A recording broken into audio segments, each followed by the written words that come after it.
I want to talk to you about AI and warfare. This isn't theoretical. Militaries are already using AI in combat. In Gaza, Israel is using AI to process huge amounts of data and target particular people.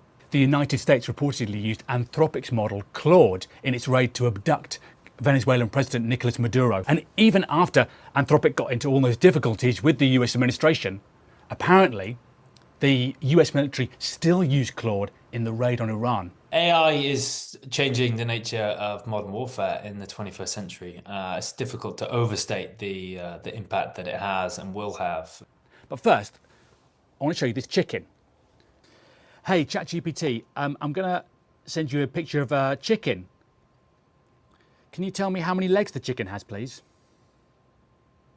The chicken in the picture has 2 legs. It looks like a healthy, normal chicken stance.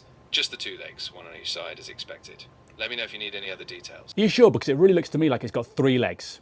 Good point. I see what you mean now. Actually, you're right. It looks like one of the legs is kind of tucked or maybe partially hidden behind some feathers. So from the angle, it does look like there are 3 legs visible. Thanks for pointing that out. Hang on. Let me know if you'd like me to check anything else. You're telling me it's a trick of the light that it looks like it's got 3 legs? Exactly. Yeah, it seems like a shadow or maybe the angle of the grass is making it look that way. I think it's just a visual trick, so the chicken still only has 2 legs. This isn't a one-off.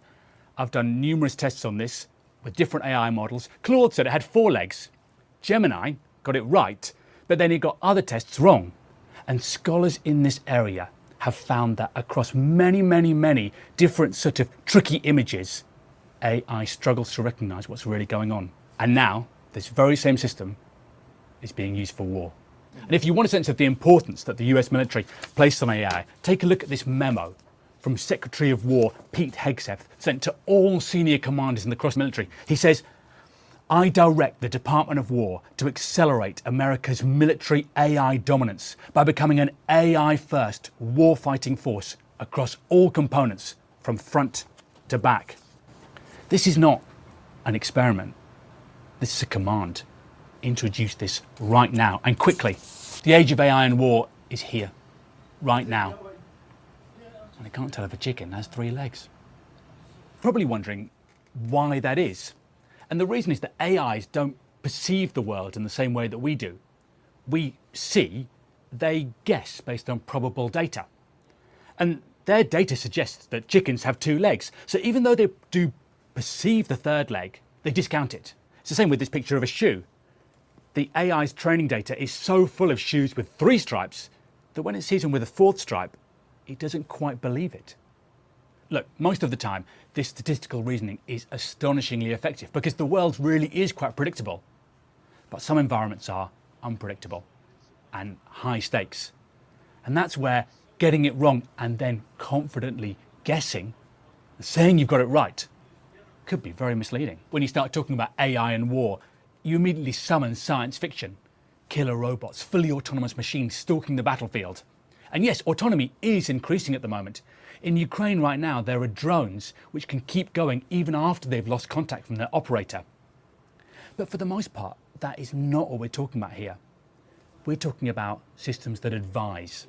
They flag targets, they rank threats, they suggest priorities. And of course, you can see the potential. This has been one of the US Air Force's and the Israeli Air Force's central problems. The too much data. They have this phrase, drowning in data and sensors. One thing that the AI does really well, which is not to say it does necessarily accurate, but it does well, it sees patterns of life from all kinds of social behavior, from internet usage, from location, from phone usage. Now AI gives us the ability to act on that and to take out serious adversaries and serious enemies and find them in improbable ways in which they may have not been found before. And the idea is to cut through the fog of war, to give commanders that clarity they need.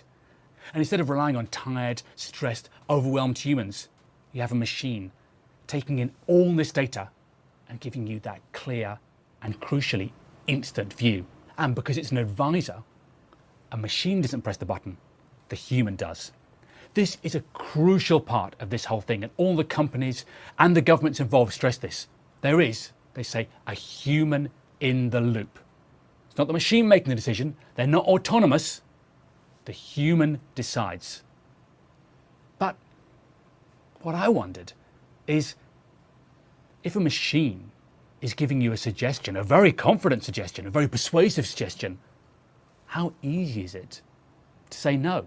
AI, it's really important within this to realize that the AI is almost with no human involvement, actually looking at the world, looking at all the intelligence they feed it, and recommending targets, from nowhere that wouldn't ever be picked up by human intelligent analysts. When you have a machine that's doing that, in Israel's case, we know evidence that these machines are churning out literally hundreds of targets a day. Then the question is always, what real sense does that human have to just, ignore all of those recommendations or to completely disregard them? Here's the thing.